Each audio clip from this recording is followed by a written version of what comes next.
8월 22일 날 주일 예배를 드리도록 하겠습니다. 먼저 우리 사도행전 10장 38절을 한번 읽어보도록 하겠습니다. 하나님이 나사렛 예수에게 성령과 능력을 기름 붓듯 하셨으며 저가 두루 다니시며 착한 일을 행하시고 마귀에게 눌린 모든 자를 고치셨으니 이는 하나님이 함께 하셨음이니라. 근데 여기서 나사렛 예수에게라고 이렇게 표현되어 있는데 이걸 자기 이름으로 넣고 한번 선포를 한번 해보도록 하겠습니다. 하나님이 원표에게 성령과 능력을 기름 붓듯 하셨으며 저가 두루 다니시며 착한 일을 행하시고 마귀에게 눌린 모든 자를 고치셨으니 이는 하나님이 함께 하셨습니다. 이런 것이 조금 완벽하게 선포 형식은 안 됐습니다만은, 그러나 하나님께서는 우리에게 성령과 능력을 기름 붓듯 해 주셨습니다. 또 우리 말씀에는 성령님께서 기름 부어 놓으셨습니다. 그래서 이렇게 기름 부으심이 우리는 보면은 은사로 능력으로 부어진 것이 있고, 우리 말씀 안에는 하나님이 엄청난 기름을 부어 놓으셔서 그 말씀을 믿음으로 다가가기만 하면은 거기는 기름 부음이 넘칩니다. 그래서 우리가 각자가 어떤 상황에 처해 있는지, 어떤 어려움을 당하고 있는지, 거기에 어떤 어려움을 당하고 있다 할지라도 하나님의 말씀만이 생명이요 길이요 진리임을 깨닫는 것입니다. 그래서 거기에 믿음으로 다가가는 것. 믿음은 김미진 간사님은 믿음은 공식적으로 이런 표현을 했어요. 믿음은 순종 플러스 신뢰다. 그러니까 믿음은, 순종은 내가 하는 일이고 신뢰는 하나님께서 하실 일이다 이 말이죠. 내가 이 말씀을 순종한다는 말씀을 믿고 그대로 행하는 걸 말합니다. 행함이 들어가 있습니다. 그리고 신뢰는, 그러면 하나님께서 그 일을, 내가 믿는 어떤 일들을 이루신다는 거죠. 그래서 우리는 이런 개념을 좀 확실하게 알고 어떤 일을 당하거나 어떤 위치에 있다 할지라도 말씀이 내 인생에 있어 갖고 살아 역사케 할 수 있는 증거인이 되어집시다. 자, 기도하겠습니다. 아버지 하나님 감사합니다.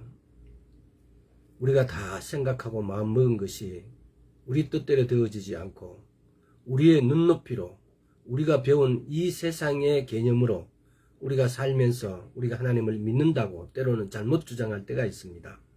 오늘부터 우리가 오로지 하나님의 말씀에 우리가 위치해서 하나님의 말씀이 곧 길이요 진리요 생명임을 우리가 다시 한번 깨닫고, 우리가 사람의 방법이 아닌 하나님의 방법으로, 하나님의 길, 하나님의 뜻으로 살아가는 사람 될 수 있도록 주여 은혜 베풀어 주옵소서. 감사드렸고 예수 그리스도 이름으로 기도드리옵나이다. 아멘. 승건님, 아이고 오랜만이다. 또 우리 전도사님, 어쨌든 오늘도 성령님에 대해서 이 마지막 때에 우리가 우리 되게 하는 것, 우리가 하나님 나라에 내 위치가, 우리는 믿음으로 내 위치가 예수 그리스도 안에서 하나님 앞에 있다는 사실. 그래서 그것이 하나님 나라가 이 땅에 임했을 때 그것이 그대로 실체로 현실적으로 나타날 수 있도록, 이것이 우리가 믿음이 추구하는 어떤 대부분이에요. 우리 믿는 사람들이 하나님 나라에 간다라고, 내가 하나님과 함께 산다라는 것을 믿고, 그렇게 되기 위해서 우리가 날마다 기도하고 찬양하고 날마다 하나님께로 다가가는 겁니다. 근데 이미 우리는 예수 그리스도 안에 담겨져서 하나님 보좌 앞에 있어요. 우리 믿음은 거기에 가 있어야 된다는 겁니다. 우리의 몸은 비록 이 땅에 있다 할지라도 또 우리 믿음은 또 어디에 가 있어야 되냐면은 지금 그 하나님 보좌 앞에 있는 나의 영, 예수 그리스도 안에 예수 그리스도로 옷 입은 나의 영, 나의 상태가 하나님이 이 땅에 오셨을 때, 영원한 하나님의 나라가 되었을 때, 그때는 정말 지금 예수 그리스도 안에 담겨져 있는 모습이 아니라 우리 각자가 하나님 앞에 나타날 수 있는 그런 관계. 정말 죄 사함을 받은, 죄가 없는 그런 상태로 하나님과 얼굴과 얼굴을 맞대고 사는 그런 날이 올 때에, 그럴 때 부족함이 없는 나를 지금 이 땅에서 우리가 만드는 기간이에요. 준비하는 기간이에요. 그래서 내가 이렇게 준비하고 만들어 가는 데 있어 갖고 믿음은 필수적인 거고, 근데 하나님은 그 모든 방법들 어떻게 하면 되고 이것이 길이고 진리요 생명이라고 말씀 안에다 다 기록해 놨습니다. 그래서 말씀대로 살아가는 것이 곧 우리가 하나님 나라에 가서 살아가는 방법이에요. 이 땅에 있어 갖고 살 때는 실패할 때도 많고 넘어질 때도 많지만, 그러나 또 다시 일어나야 돼요. 또 다시 일어나서 그 말씀의 길로 다시 나갈 수가 있어야 됩니다. 다시 내 어떤 벗어났다면 그걸 다시 말씀의 길로 올라가야 된다는 겁니다. 그게 디도서인가 어디 보면은 그런 내용이 있습니다. 하나님의 말씀을 가다가 우리가 잘못하면은, 하나님의 교훈을 받고 잘못하면은 다시 우리가 넘어지게 되면은 다시 교육을 받고 다시 이렇게 유턴해서 다시 하나님 길로 올라가면은 그 교훈이 나를 살리게 되어지는 생명이 되어진다고. 자, 오늘은 지난 시간에 이어서, 지난 시간에 우리는 성령님이 지금까지 여러 시간 동안에 성령님에 대해서 알아봤습니다. 성령님은 보혜사입니다. 보혜사. 보혜사란 것은 파라클레타, 헬라어로 파라클레타라고 하는데, 이거는 보면은 크게 7가지로 위로자고, 돕는 자고, 상담자고, 변호사시고, 정보자고, 힘주시는 자고, 대기자시라고.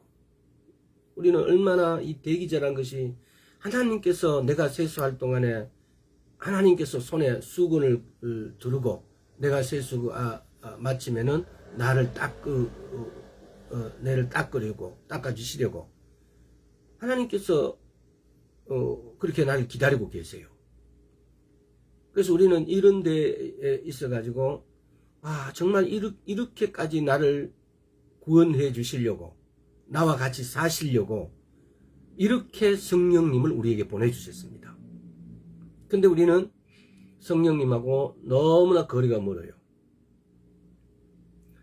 성령님하고 처음에는 한 20촌, 12촌, 원래 옛날에 우리 제가 경주 긴가니까 한 12촌 되면은 남이라고 그래요. 남이나 거의 마찬가지라고. 근데 조금 손이 귀한 어떤 그런 성씨들은 12촌 돼도 억수로 가깝게 지내요. 옛날에 보면은 대가족 중심제였으니까 한 부엌에 재종반이 같이 있다 그래요. 그 옛날 사람 쓰는 말은 재종반은 6촌 안에 다 같이 쓴다고요. 우리 요새 보면은 4촌만 돼도 남이고 6촌은 아주 먼 관계예요. 근데 옛날에는 한 부엌을 같이 썼대요. 그러니까 대가족 제도니까 이 6촌 이렇게 같이 쓴 거예요. 6촌 간에도 이렇게 같이 한 가족이죠. 한 가족. 그래서 우리가 핵가족이 되고 산업화가 이루어지면서 이런 것들이 과거 시대하고는 멀어졌습니다만은 말하고자 하는 것은 우리가 이렇게 성령님을 알아야 된다는 겁니다. 성령님을 알면은, 성령님께 나아가게 되어지면은 우리는 할 수 없는 것을 성령님은 우리가 할 수 있도록 해 주시는 분입니다. 예를 들어서 그러잖아요. 학문적 지식이 전혀 없는 사람이, 그럼 그 사람은 성경을 어떻게 해요? 우리는 성경을 보고 막 이렇게 연구하고, 헬라어도 연구하고, 히브리어도 연구하고, 영어도 보고 막 이렇게 해도 성경을 이해하기 힘드는데, 그러면은 우리의 과거에 우리 선조들이라든가 선배들이 우리보다 더 학문적으로 지식이, 학문적 지식, 세상적 지식이 얕던데 어떻게 이걸 이해를 하겠냐. 근데 우리가 그걸 걱정할 필요가 없습니다. 우리가 그 성령님께 나아가게 되면은 성령님은 우리가 할 수 없고 우리가 이해할 수 없는 것을 이해시켜 주시고 우리로 알 수 있게 해주시는 분입니다. 때로는 우리가 세상적 지식으로 성경 말씀을 이해하려고 다가가는 것보다도 더 자주, 더 많은 시간을 투자해서 성령님께 나아가야 됩니다. 근데 우리는 성령님께 나아가지를 않아요. 이번 기회에 우리는 성경을 대하고 하나님을 대하는 우리의 자세가 하나님께서 보내주셨잖아요. 우리에게 필요하신 분으로. 우리가 그분에게 배우라고. 우리가 그분의 인도하는 길을 우리가 따라가라고. 너무나 쉽게 그냥 하나님께서는 우리에게 너무나 쉽게 그냥 갓난 아이처럼 우리를 대접하면서 그렇게 너는 그냥 따라가기만 해라. 그 성령, 내가 보내주신 성령님께 그냥 가기만 해라. 예수님께서는 가시면서 그래서 내가 가야만이 너희인데 좋다라고 이렇게 보내주신다고 그랬어요. 근데 우리는 그분을 부르지도 만나지도 이렇게 않음으로써 하나님께 나아가고 하나님께 가까이 가는 방법을 우리 스스로 모를 뿐만 아니라 알려고 하지도 않는다는 겁니다. 그래서 우리 안으로 성령님이 들어와시면 성령님이 들어와시면 우리가 이렇게 변화되어지고 성령님이 나를 지배해가고 내가 성령님의 인도함에 따라가고 성령님의 가르침에 나를 그 가르침에 내가 순종해가고 그러면은 날이 갈수록 이렇게 변화가 되어집니다. 근데 우리는 그렇지 않았기 때문에 그래서 그 변화가 되어지는 것이 첫째가 뭐였냐면 성령님이 사망 되시는 생명을 우리에게 주시고 성령님은 우리의 보증이 되시고 왜? 성령님께서 하나님께서 인치신 것이 뭐냐? 우리에게 성령님으로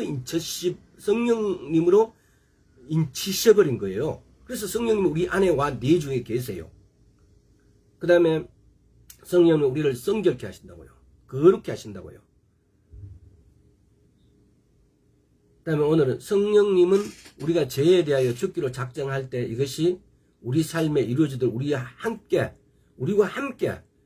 일하신 분이다. 우리가 죄에 대해서 죽기로 우리가 이렇게 결정해지면은 근데 이것이 제 말이 아니고 자 로마서 8장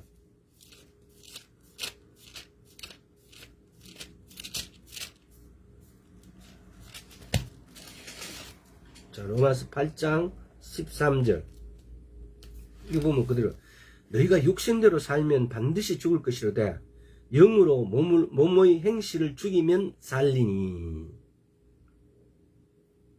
너희가 육신대로 살면 반드시 죽을 것이로되 영으로서 몸의 행실을 죽이면 우리가 죄에 대해서 죽으면은 죄에 대해서 죽기로 작정하시면 성령님께서 이렇게 영으로서 몸의 행실을 죽이면 우리가 살게 되어진다고요. 이게 성경이 이렇게 기록되어 놨어요. 또 우리가 하나님의 말씀을 신중하게 받아들여 가지고 말씀대로 살려고 할 때 성령님은 그렇게 되도록 우리와 함께 일해 주십니다.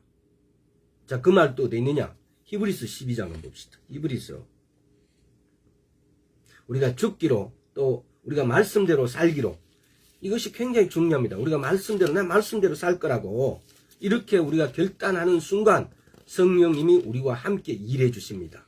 자, 히브리서 12장 14절 모든 사람으로 더불어 화평함과 거룩함을 쫓으라. 이것이 없이는 아무도 주를 보지 못하리라. 모든 사람으로 더불어 화평함과 거룩함을 쫓으라. 화평함과 거룩함을 어떻게 이룹니까? 내가 거룩하게 되어지는 것을 어떻게 이룬다고요?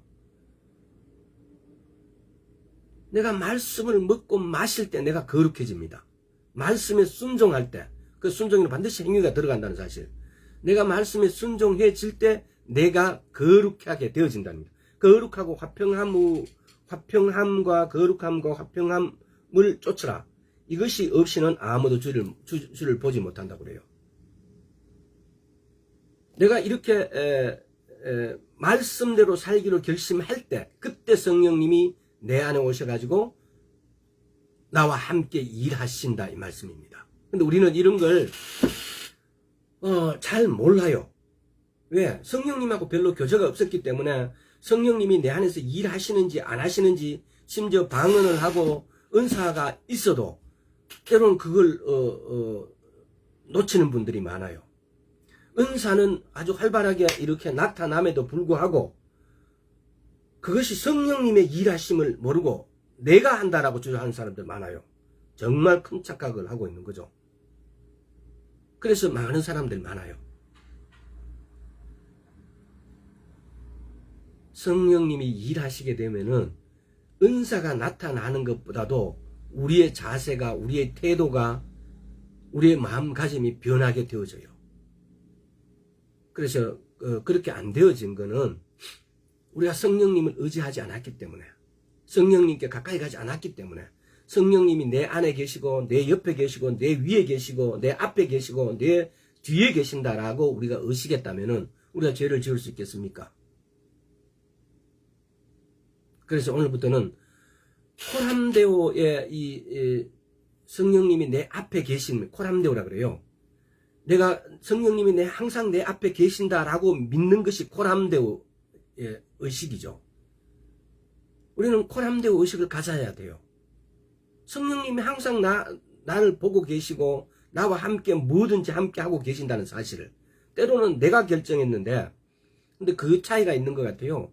내가 성령님을 인지하게 되고 알게 되고 성령님하고 교제가 되어지면은 당연히 성령님이 일하신다라고 우리가 표현해요.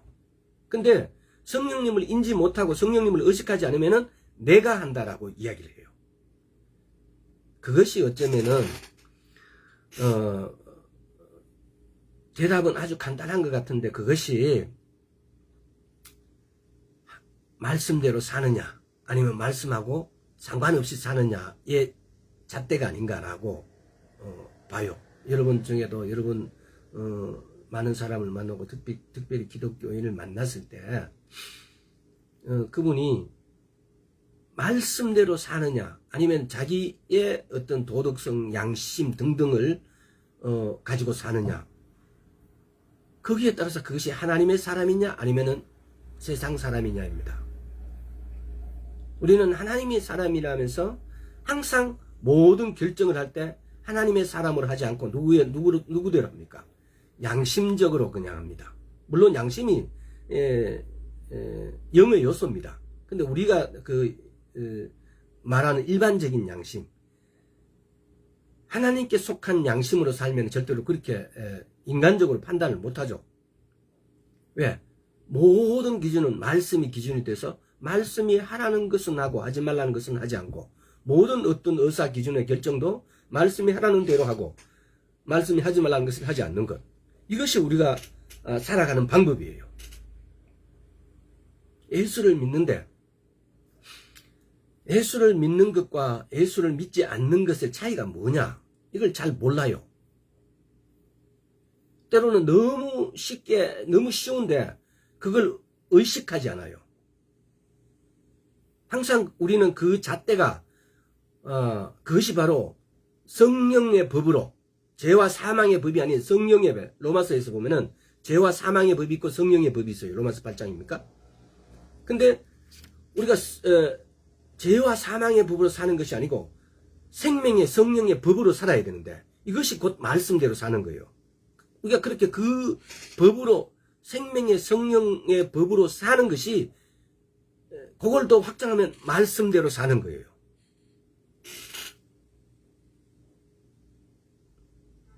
그래서 이제 앞으로는 생명의 성령의 법대로 살 수 있도록, 말씀대로 살 수 있도록, 그래야만이 하나님 나라가 나의 나라가 되어지고 거기서 내가 주장할 것이 있고 영원한 하나님하고, 영원히 하나님하고 같이 살 수 있는 그런 계기가 되어질 거로 믿습니다. 그래서 우리 다시 한번 살아왔던 방법에 대해서 한번 더 신중하게 한번 생각해 보시기 바랍니다.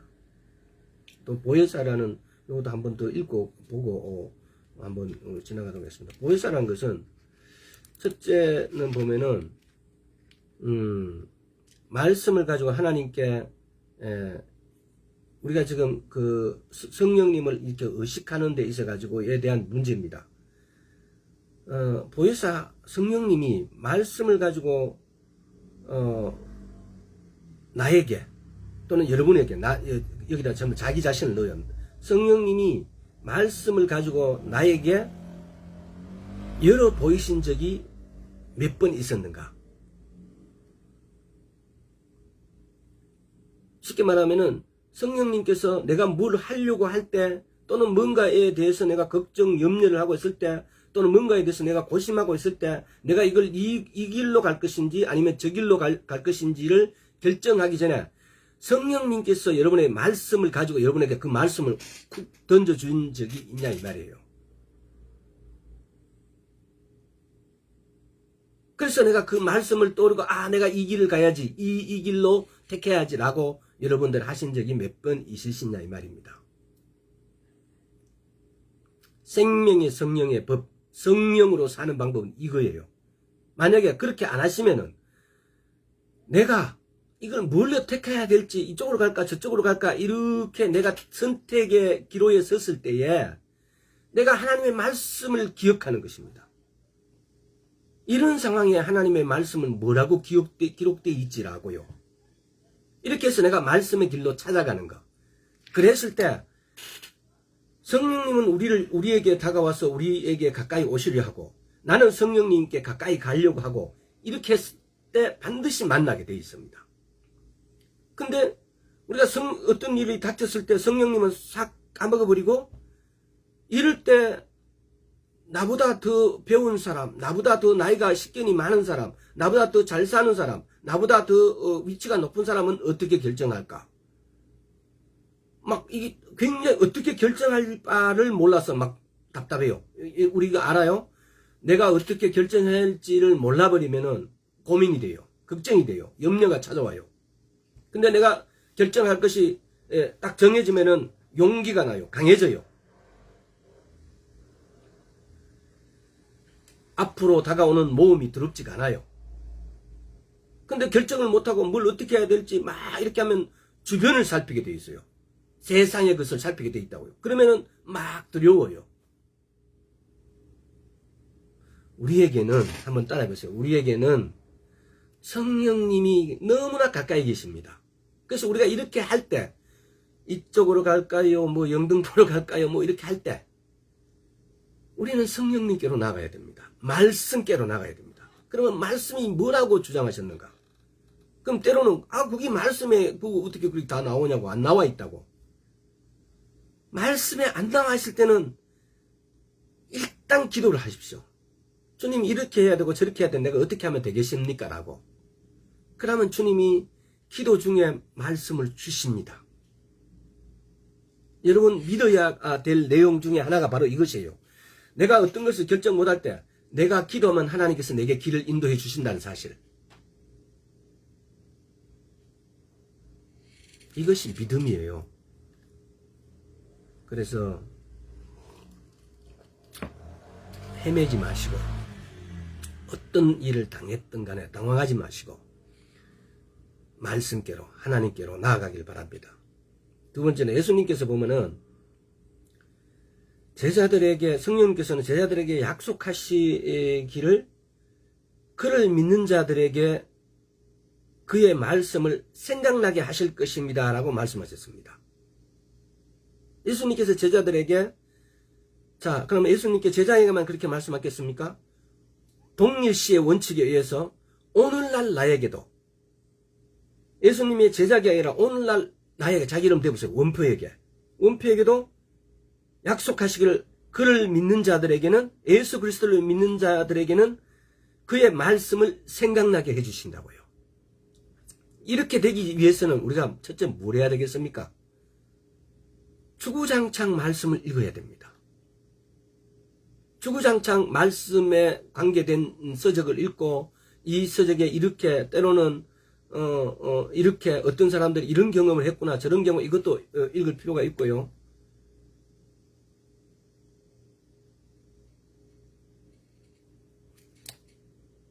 예수님께서 제자들에게 했다면은 오늘날 나에게도 그 제자 대신에 내 이름을 넣어 보시고 성경을 보세요.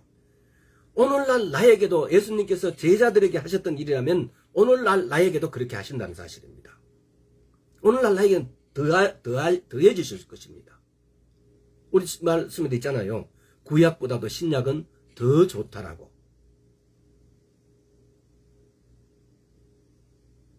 그 좋다라는 것이 이게 위에 있고 저런 위에 그런 차원이 아니고 우리에게 더 유익하게 해주신다고요. 왜? 예수께서 십자가에 못 박히심으로 인해 가지고 우리에게 성령님을 보내주셨기 때문에요. 그래서 아까 전에 성령님이 뭐라고 그랬습니까? 성령님은 위로자고, 따라해보세요. 위로자, 돕는 자, 상담자, 변호자, 변호사, 중보자, 힘을 주시는 자, 대기자. 뭐 그 외에도 여러 가지가 있겠죠. 그러나 이걸 7가지로 이렇게 정리하면 그 안에 모든 게 다 필요합니다. 언젠가는 여기에 대해서도 위로자와 또 여기 지금 내용이 다 나옵니다. 성령 우리 위로해, 어저께도 그랬잖아요. 지난 시간에도 성령 우리를 위로해 주신다고. 지난 시간대에 말씀을 한번 이렇게 들어보세요. 우리의 위로자예요. 여기 지금 나온 거 쭉 다 나와요. 이게. 다음에 세 번째, 하나님께서 그의 말씀에서 말씀하신 것을 다 그가 우리에게 말씀하신 것입니다. 그것은 우리에게 속한 것입니다. 지금 뭔 말입니까? 하나님이 그의 말씀에서 말씀하신 것은 옛날에 구약에 이야기했으니까 저건 나와 상관없고 이런 게 성경에 저 사람은 사도였으니까 그렇게 해주고 이게 아니고 성경에서 누가 이렇게 치유되어지게 한다든가 이렇게 고침을 받았든가 이렇게 환난에서 벗어났다 이런 모든 말씀들이 내게 속한 거라고요. 지금 현재 내가 그 말씀을 믿음으로 바라보고 믿음으로 다가가기만 한다면은 그 모든 말씀이 나에게 속해 있다고요. 내 것이라고요. 그래서 우리가 성령님을 알고 성령님을 쫓아가는데 믿음을 쫓아가는데 기본이 말씀이에요. 기본이 말씀과 기도가 찬양이에요. 내가 하나님께 가까이 나아가는 것, 하나님께 나아가면은 성령님이 우리에게 다가오세요. 또 그래서 성령님하고 교제를 하게 되어져요. 이렇게 되어지는 기본이 뭐냐? 말씀이라는 겁니다. 말씀.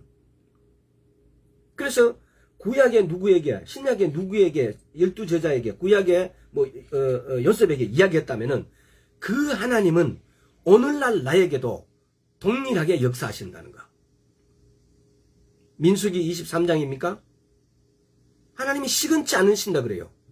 하나님은 쉽게 말하면 헛소리 안 하신다고요. 한번 하신 말씀은 반드시 이루신다고요. 말라기 3장에도 있잖아요. 하나님이 하신 말씀을 반드시 이루시는 분이라는 거. 그래서 거기에 이름만 바꾸면 오늘날 나에게 동일하게 역사하신다는 사실. 동일시 회계의 원칙이라 그래야 됩니까? 회계의 법칙이라 그래야 됩니까? 뭐 그게 갑자기 생각나는데 그게 뭡니까? 동일시 회계의 원칙이라는 것이 우리 중보기도 하면은 많은 사람들이 저 죄인을 용서하여 주시옵시고 이렇게 기도해요. 집사님 저 집사님의 저렇게 어려워하는데 하나님 도와주세요. 이거 중보기도 아닙니다. 아무것도 아닙니다. 그럼 어떻게 해야 돼? 동일시 회계의 원칙이라는 것이 뭐냐? 내가 그 안으로 들어가는 겁니다.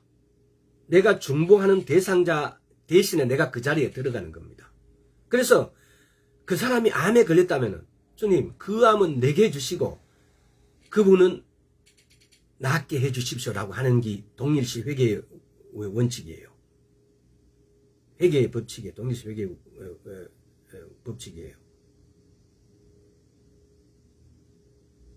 동일시라는 말이 나왔기 때문에 이 말 이렇게 약간 여기를 쓴 겁니다.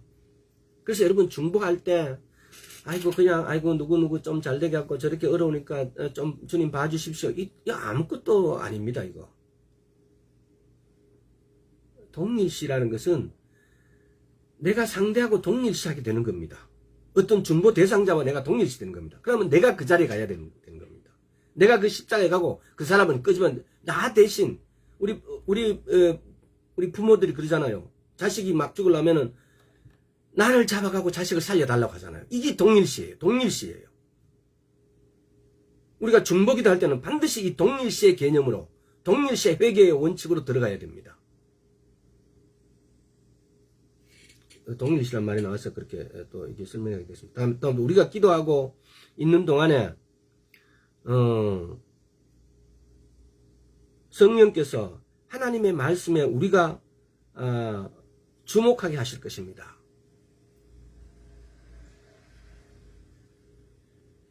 우리가 기도하고 있는 동안에 성령님께서 우리가 기도하고 있을 때 성령님께서는 하나님의 말씀에 우리가 주목하게 한다고요.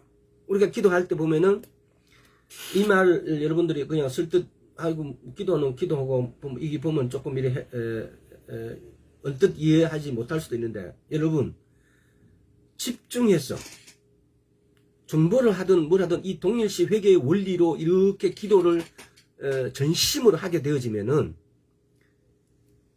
성령님께서는 우리에게 주목하게 되십니다. 만약에 우리가 기도를 아무 생각 없이 막 하게 이러면 누가 우리를 주목하게 되겠어요? 사단이.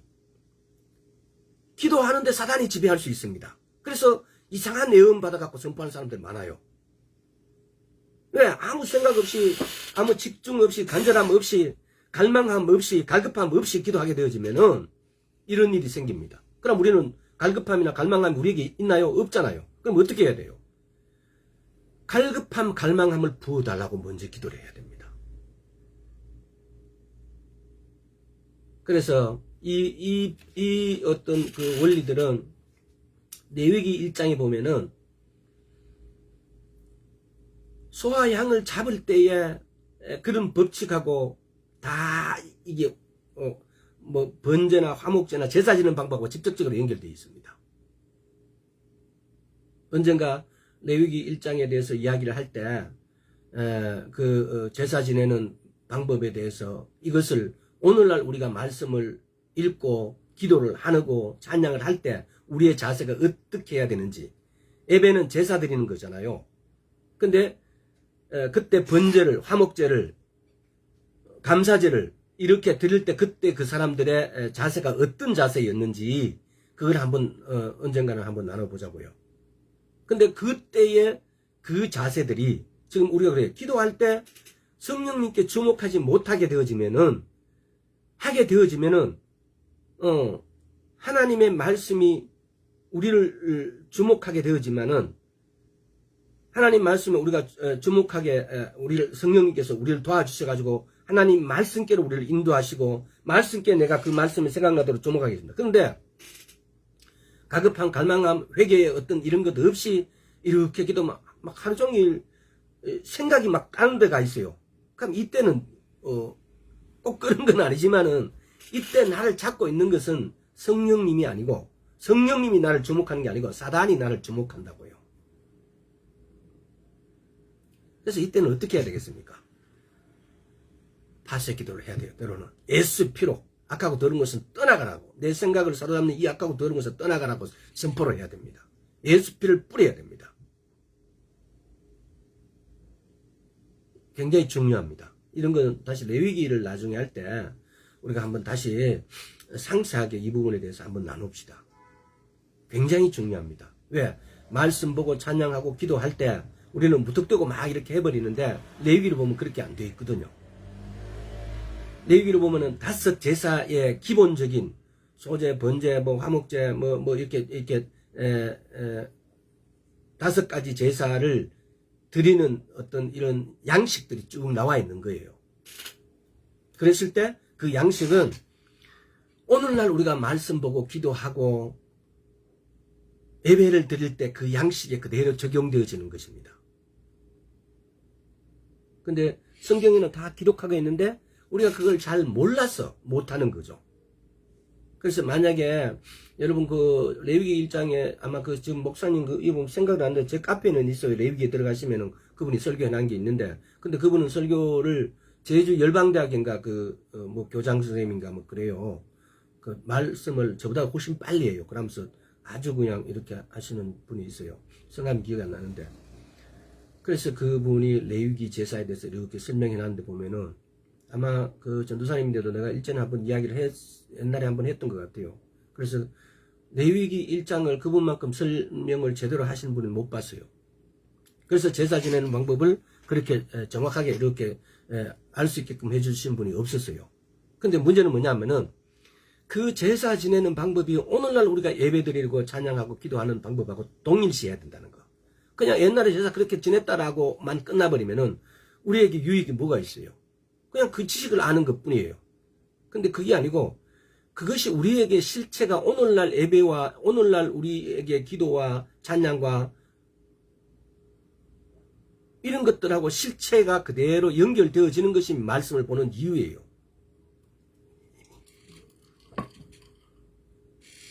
자, 다음은 성령님은 우리의 삶 가운데 죄와 적극적으로 싸워주십니다. 죄와 적극적으로 싸우십니다. 우리가 성령님께 항복하게 되어지면은 우리가 성령님께 항복하게 되어지면 임재하심이 우리에게 임합니다.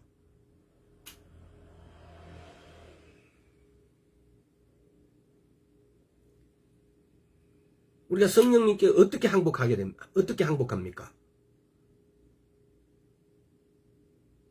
내 모든 것을 내려놓고 성령님을 인정하는 것.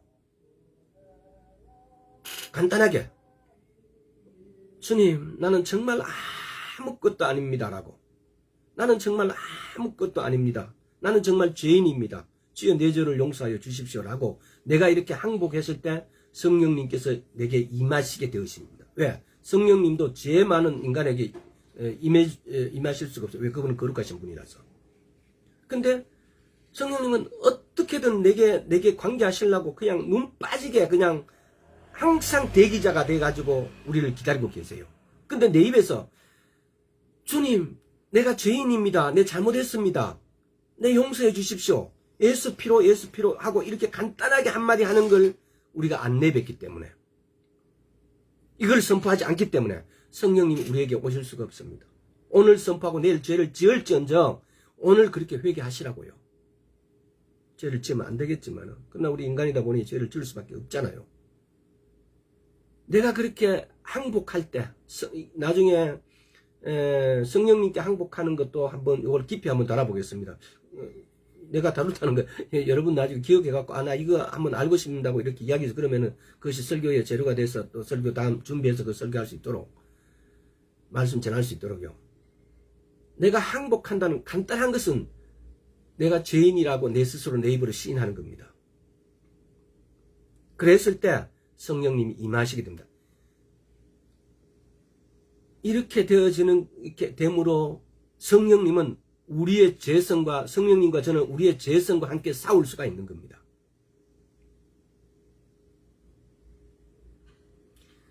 성령님의 이 같은 어떤 이런 죄에 대한 반작용이 뭡니까? 이 성령님이 우리에게 임하셔갖고 우리 죄에 대한 반작용으로 나타난 것이 성령의 열매인 것입니다. 말 이렇게 하면 설명이 어렵습니까? 내가 성령님께 항복해서 성령님이 내게 임하시는 이것이 뭐냐라면은 내가 이게 죄에 대해서 반작용하는 거예요. 죄를 긍정적으로 작용하는 게 아니고 죄에 대해서 반작용을 하는 것이 이것이 표면적으로 나타나는 것이 성령의 열매라고요. 내가 항복하게 되면 성령님께 항복되면 성령님이 내게 임하시게 되어집니다. 내게 임하시게 되어지면 우리는 죄에 대해서 죄를 정말 물리치게 됩니다. 손바닥으로 그 죄의 얼굴을 밀어버리게 되어집니다. 이렇게 되었을 때 나타나질 수 있는 것이 뭐냐? 성령의 열매라고요. 갈라디아서 5장 한번 봅시다. 갈라디아서 5장. 그러니까 성경을 때로는 갈라디아서 5장 22절에서 23절 25절, 22절부터 보십니다. 오직 성령의 열매는 사랑과 희락과 화평과 오래 참음과 자비와 양성과 충성과 자비와 양성과 충성과 온유와 절제니 이 같은 것을 금할 법이 없느니라. 그리스도 예수의 사람들은 육체와 함께 그 정과 욕심을 십자가에 못 박았느니라. 만일 우리가 성령으로 살면 또한 성령으로 행할지니. 이 우리말로 이렇게 써놨는데 이게 해석이 참 어려워요. 이 말은 그 히브리적인 문학적인 표현이에요. 우리는 서론, 본론, 결론, 뭐 기승전결, 뭐 이런 식으로 우리의 소설 쓰는 어떤 문장을 하는 형식이나 이런 것들은 그런 식으로 대부분이 되어 있어. 그래서 우리는 글 쓴 사람들의 취지를 금방 딱 이렇게 드러나고 우리가 이해할 수 있어요.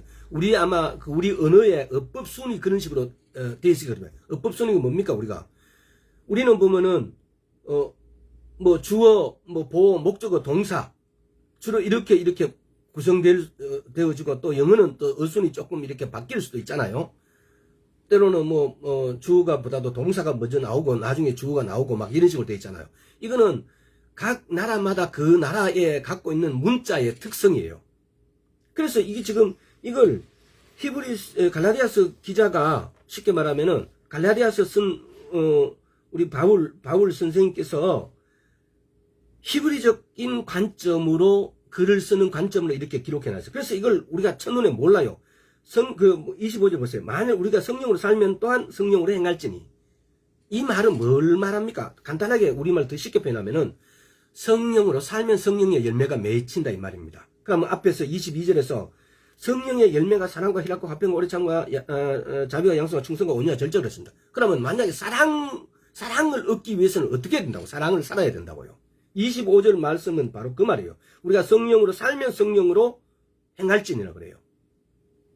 그러면은 내가 사랑으로 살면은 사랑의 열매가 맺히고 희락으로 살면은 희락의 열매가 맺히고 화평으로 살면 화평의 열매가 맺히고 오래 참으면 오래 참음의 열매가 맺힌다는 사실입니다. 그래서 22절부터 25절까지는 우리말로 표현하면 이렇게 간단하게 표현해요.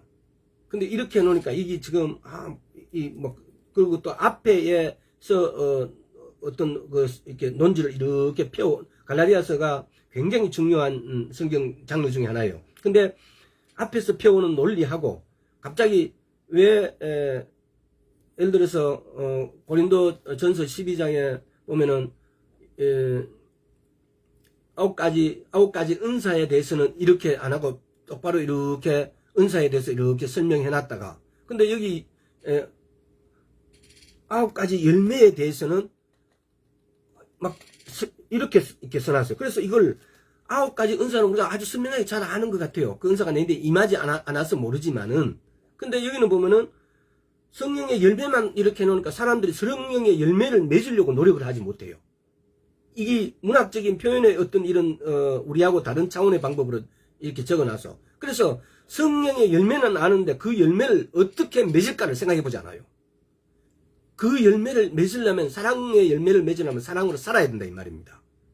너무나 한 번만 더 보면은 이 말씀의 요지를 딱 깨닫는데 근데 우리 대부분이 성령의 열매만 외우고 있지 어떻게 하면 그 열매가 맺힐 것인가에 대해서는 고민하지 않습니다. 그래서 여러분 성령의 열매가 우리에게 맺히도록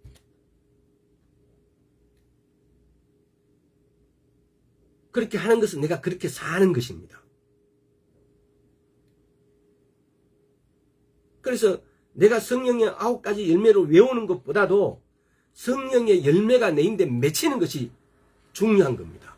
내가 그 열매가 있다라는 걸 아니 돈이 예를 들어서 100억이 있다라는 사실을 알잖아요. 우리는 어디 한국은행에 가면 100억이 아니라 100조도 있어요. 거기 우리 시중에 은행이 얼마나 많습니까? 가까운 데 농협도 있고 새마을금고도 있고 종은행도 있고 무슨 은행도 있고 무슨 은행도 있잖아요. 거기 돈이 있다는 거 알아요. 거기 뭔 필요합니까? 그게 내 손에 안 들어오면 그 의미가 하나도 없어요. 마찬가지예요. 성령의 열매가 이렇게 있다는 사실을 알면 뭐가 소중해요? 아무 소중이 없어요. 내가 성령으로 이렇게 살아서 그 사랑으로 살아서 사랑의 열매가 내 인데 조그만한 거라도 열리는 것이 더 중요하다 이 말이에요.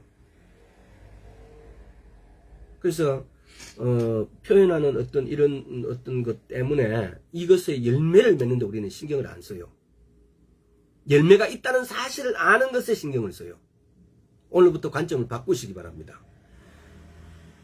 열매가 있다는 사실 아는 것이 중요한 것이 아니고 열매를 맺는 것이 중요하다고요. 그래서 열매 맺도록 그렇게 삽시다. 사랑으로 살아야 사랑의 열매가 맺힙니다. 희락으로 살아가야만이 희락의 열매가 맺힙니다. 화평으로 살아야만이 화평의 열매가 맺힙니다. 오래 참 인내를 해야만이 오래 참음의 열매가 열립니다. 자비, 양선, 충성, 온유, 절제로 살아야만이 자비, 양선, 충성, 온유, 절제의 열매가 열린다는 사실입니다.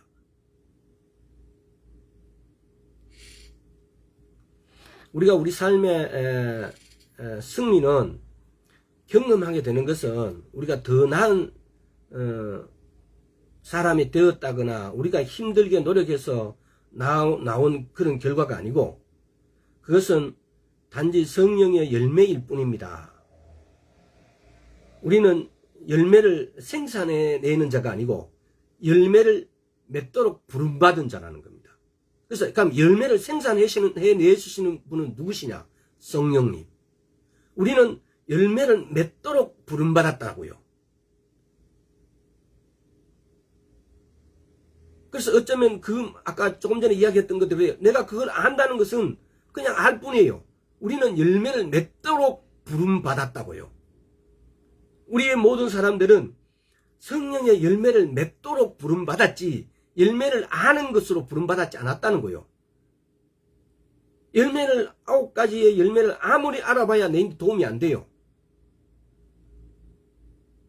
우리가 열매를 맺도록 성령은 말씀은 말씀하고 계세요. 네가 이렇게 살면 이렇게 되어진다라고. 사랑으로 살면 사랑의 열매를 맺게 되어진다라고요. 그래서 사랑으로 살아서 사랑의 열매가 맺어질 수 있도록 말씀에 순종합시다. 다시 한번 따라해보세요. 믿음은 순종과 신뢰다.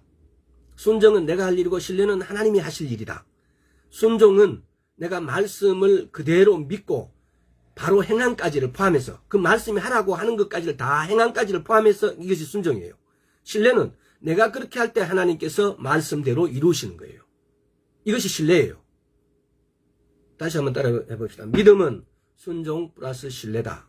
그래서 순종의 뜻과 신뢰의 뜻을 여러분 기억해 뒀다가 반드시 말씀대로 살아내시길 바랍니다. 그랬을 때 그 열매가 맺히는 겁니다.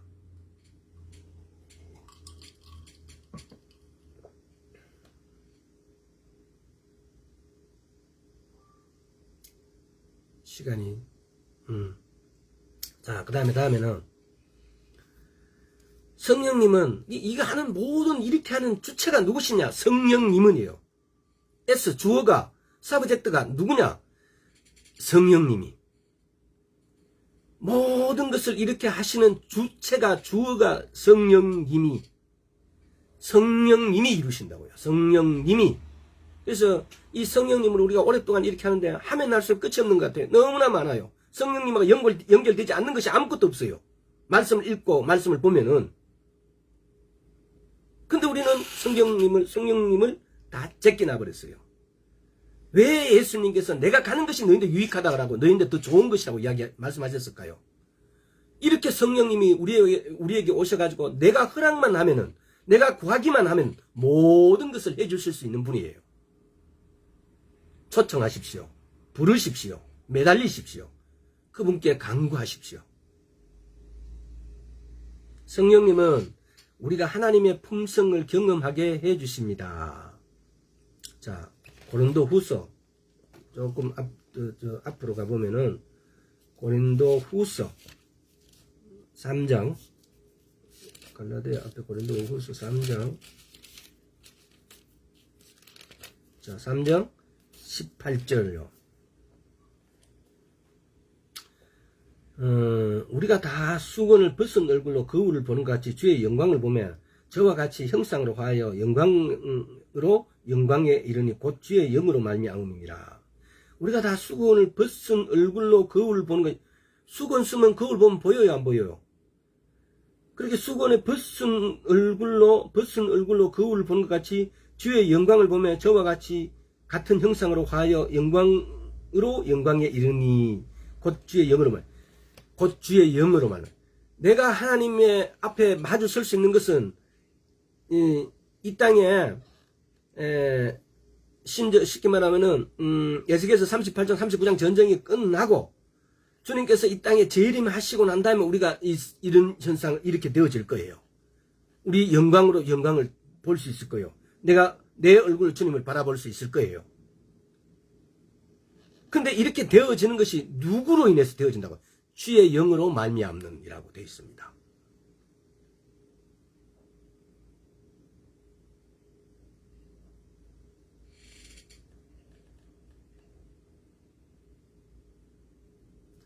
성령님이 아니면 우리는 하나님 앞에 나설 수가 없습니다. 영광으로 영광을 볼 수 있고 배울 수 있는 것은 오직 성령님으로 인해서 우리가 그게 가능합니다.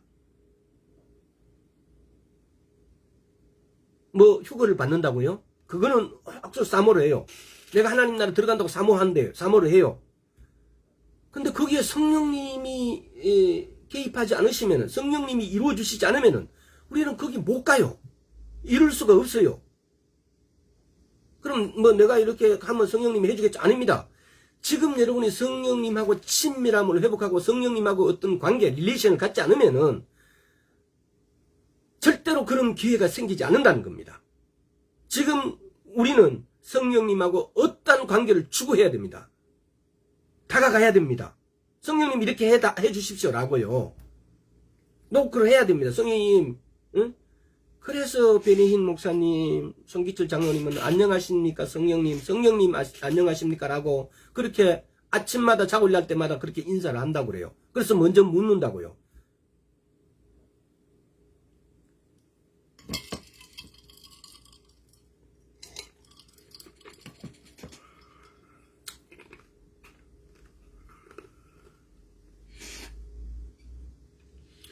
오로지 성령님을 통해서 우리가 그분을 알게 되어지고, 알게 되어지면 그분을 성품을 닮아가게 되어진다는 사실입니다. 내가 성령님께 다가가지 않으면 우리는 그분을 알 수가 없고, 그분을 알 수 없으면 절대로 그분을 닮아갈 수가 없다는 사실입니다. 우리가 성령님께 다가가서 그분하고 친밀함을 추구하고 그분에게 교육을 받고 그분에게 말씀을 묻고 그분에게 하나님이 예수님이 어떠신 분인지를 그분에게 묻고 그분에서 그분을 닮아갈 때 그분으로 인하여 우리가 그분의 성품을 닮아갈 수 있다. 오직 성령님의 영은 누구의 영으로 우리 안에 왔 계십니까? 예수 그리스도의 영으로. 예수 그리스도께서 하나님 앞에 지금 보좌 앞에 앉아 계십니다. 보좌 우편에. 우리가 성령님에게 우리한테 또 보내주셨어요. 그런데 우리는 이분을 성령님을 통해 가지고 예수 그리스도가 앉아있는데 그 안에 우리를 지금 담겨져 있는데 언젠가는 우리 스스로가 하나님 앞에 서 있을 수 있습니다. 만약에 이 성령님에게서 우리가 배우지 않고 이분으로 하지 않고는 내가 혼자서 하나님 거룩하신 아버지 하나님 앞에 내가 설 수가 없다는 사실입니다.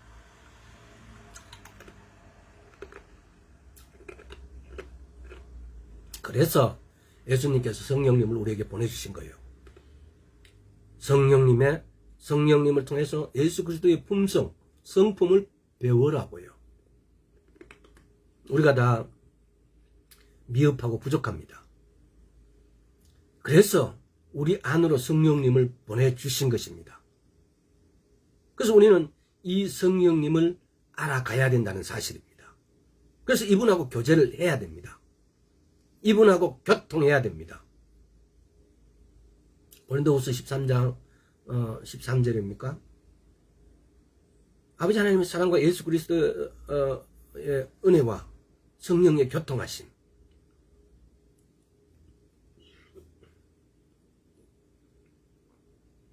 지금 우리에게 와 계신 성령님하고 우리가 교통하는 것이 우리가 할 일이에요.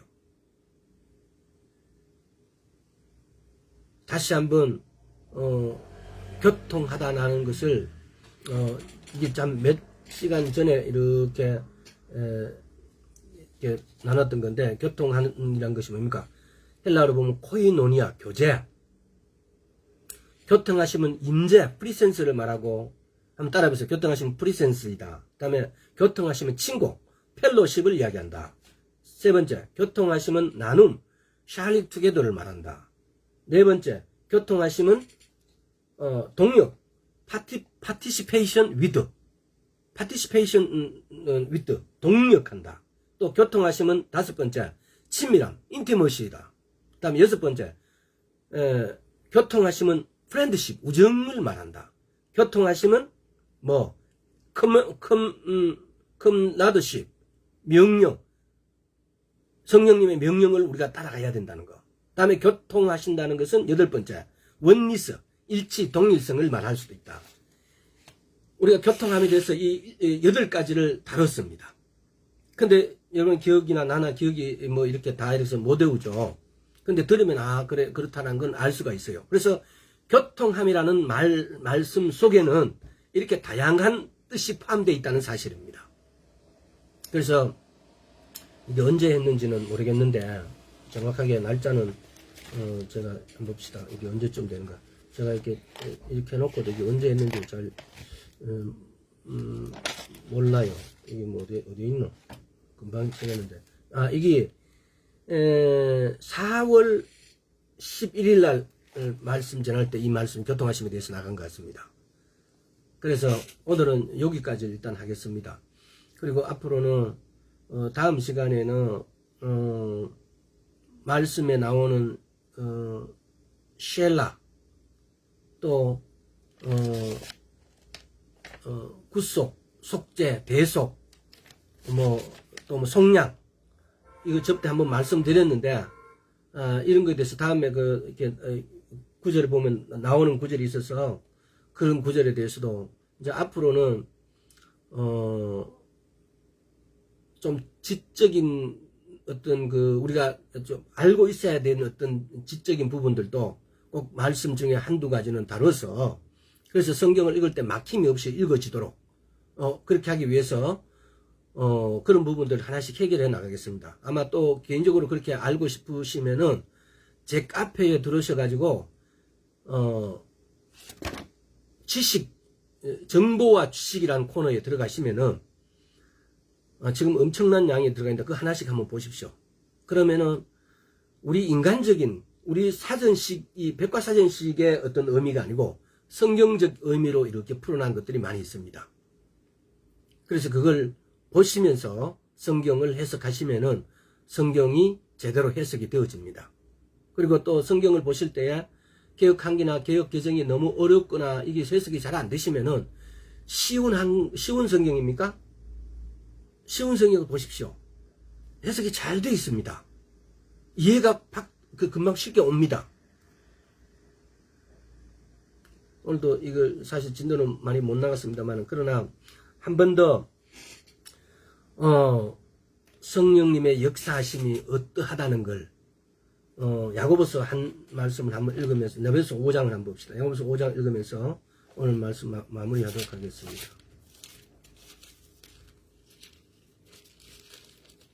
야고보서 5장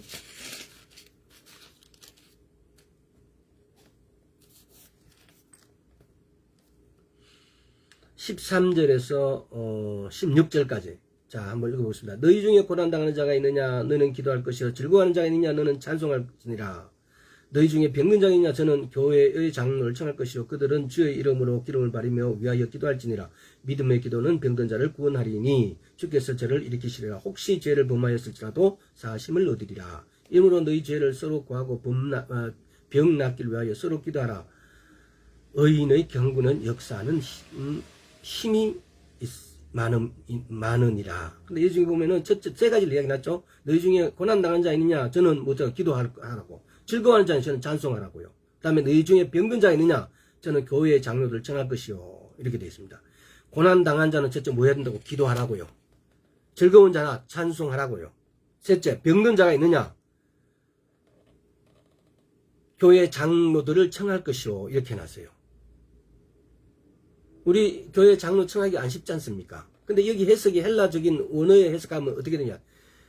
너희 중에 정말 어떤 움직일 수 전혀 꼼짝도 못하는, 움직이도 못하고 꼼짝도 못하는 사람이 있느냐 이거예요.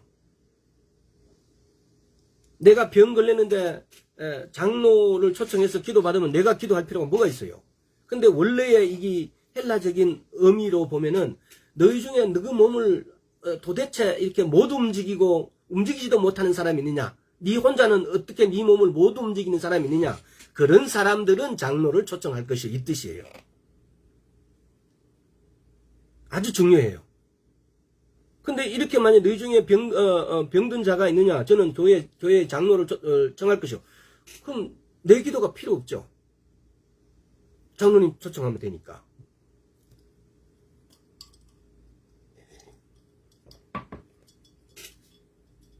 그래서 기름 부으심이, 성령의 기름 부으심이 역사하셔가지고 병이 치유가 되어집니다. 근데 명심하십시오. 자기 몸을 어떻게 꼼짝도 못하는 사람, 도저히 어떻게 저렇게도 이렇게도 저렇게 자기 스스로 기도도 못하고 완전 그렇게 처해 있는 사람은 장로님을 초청하시라고요. 만약 그렇지 않으면 우리는 우리 힘으로 기도하라고요. 그래서 이 모든 일을 하시는 분, 이렇게 병이 낫기를, 고난을 해결해주고 고통을 해결해주고 우리를 기쁘게 해주시는 분이 누구시냐? 성령님이시라고요.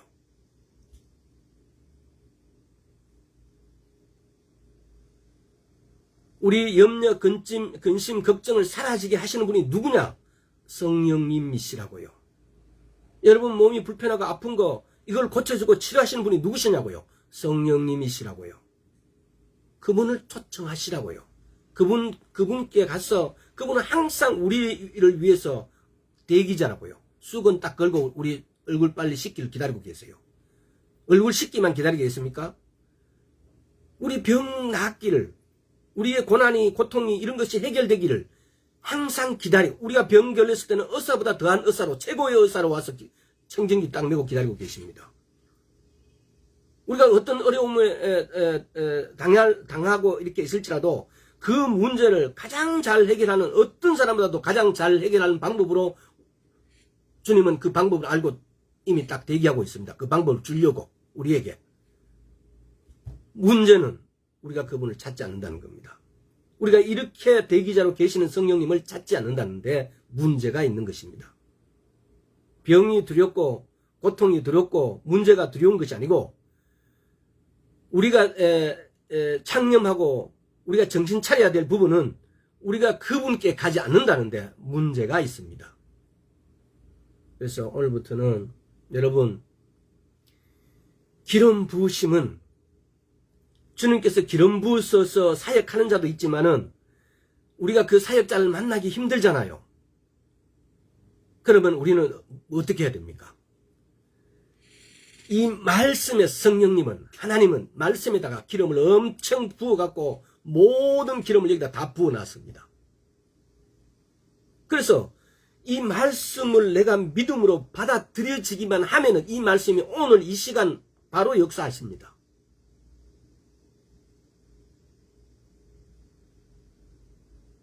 왜? 이 말씀 안에는 성령님이 내재해 계세요. 성령님이 하는 기도를 예수님께서, 아버지 하나님께서 안 들으시겠어요? 그분은 한 분이세요. 기름 부음은 이 말씀 안에 듬뿍 부어져 있습니다. 말씀께로 갑시다. 오늘 여기까지 하겠습니다. 아버지 하나님 감사합니다. 우리가 방법을 때로는 몰라서, 우리가 어리석어서, 우리 지식이 지혜가 부족해서 하나님께 어떻게 나아가야 바를 잘 알지 못하였습니다. 그러나 우리가 성령님을 좀 더 알게 하옵시고 오늘 말씀을 통해서도 이제 우리가 성령님께 바로 나아갈 수 있도록, 망설이고 좌우를 보지 말고 바로 성령님께 나아갈 수 있도록 우리를 인도하여 주옵소서. 감사드렸고 예수 그리스도 이름으로 기도드리옵나이다. 아멘. 다들 수고하셨습니다. 궁금한 것 있으면은 전화를 주세요.